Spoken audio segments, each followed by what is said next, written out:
Entrevista Central.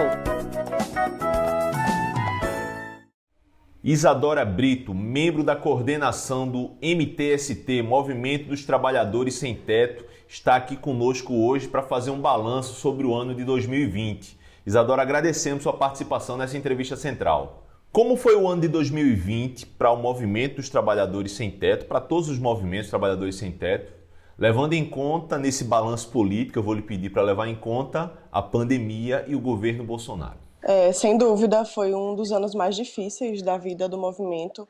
Não foi nada fácil enfrentar uma pandemia e um governo genocida como o governo Bolsonaro. Então, foi um ano em que a gente teve bastante dificuldade, mas que rapidamente conseguimos nos organizar e resistir e esperançar. Incrível a capacidade do povo brasileiro de auto-organização. Então, a gente fez uma campanha de arrecadação de alimentos gigante, que conseguiu garantir a alimentação e a saúde não só dos acampados, mas muito além disso. É difícil organizar o povo com uma conjuntura tão nefasta como essa, mas a gente encerra o ano com uma perspectiva de esperança no futuro, e isso é importante para a gente.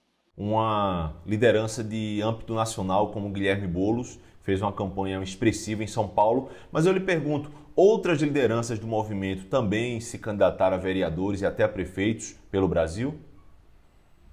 A gente tem um arco de aliança muito grande, né, com a esquerda, enfim, com o campo progressista, né? É óbvio que a gente deu uma energia muito maior para a campanha de São Paulo, dada a amplitude que São Paulo tem. São Paulo é a maior capital da América Latina. E a gente está acompanhando a América Latina ferver aí com a ascensão do povo, das mulheres, dos povos tradicionais, enfim. Então a gente precisava organizar, em especial a juventude, né, através de São Paulo. São Paulo é algo que vai muito além dos muros de São Paulo, vamos dizer assim. Mas a gente sim tem grandes lideranças em outros estados. Em Recife a gente tem um trabalho gigante, lá em Sergipe também.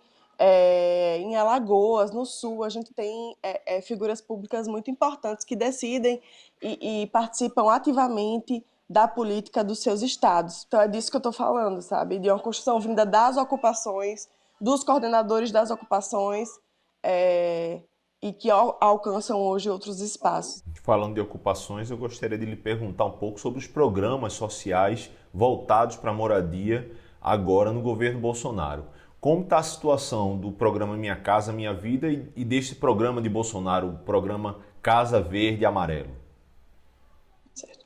O Minha Casa Minha Vida, ele foi destruído, né? Não há política pública, não há fomento à política pública em nenhum aspecto, né? O governo Bolsonaro, ele tem ódio à população mais carente, isso é notório, porque não há investimento de política pública, nem na saúde, houve a tentativa de privatização do SUS, agora mais um ataque ao SUS, então não há nenhum investimento de política pública em nenhum campo, nem na saúde, nem na educação, nem no transporte, e a moradia foi um dos campos que mais sofreu com esse desmonte.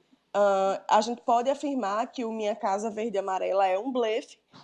Na história do Brasil, a gente só teve 2 programas de moradia. Um deles era durante a ditadura militar, que é muito semelhante a esse do governo Bolsonaro. Por quê?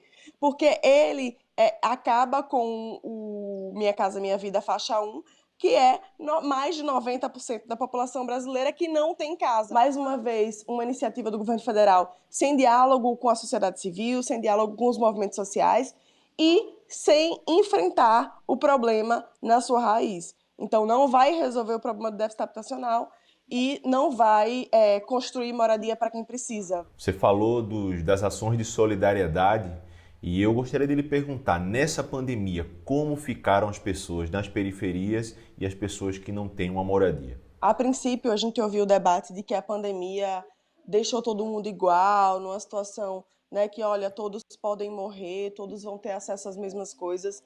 E a pandemia escancarou que isso, óbvio, não é verdade, né?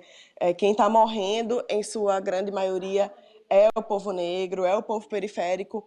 A gente vivenciou bairros em que não chegou água durante 2, 3 dias, aí em Recife, aqui em Sergipe, em São Paulo, várias comunidades. Então, assim, escancarou o quão desigual é o país e o quão privilegiado é aquelas mesmas famílias, aqueles mesmos locais. E eu finalizo a entrevista lhe perguntando quais as perspectivas de luta para 2021. O investimento que a gente fez nos trabalhos coletivos dentro das ocupações também nos deu um outro olhar de que, olha, a gente sabe debater uma economia solidária, alimentação sem veneno, a gente sabe debater política dentro das ocupações, o povo sabe, né, de tudo isso, sabe construir tudo isso. Nas ocupações tem tudo, desde eletricista, a professor, a estudante, a marceneiro. Então, a gente, de fato, sabe discutir isso. Foi um ano que a gente debateu com muita firmeza a tributação de grandes fortunas, a necessidade de um auxílio não emergencial, mas um auxílio permanente para as pessoas não passem fome. Um país tão rico como o Brasil, é inaceitável que as pessoas passem fome.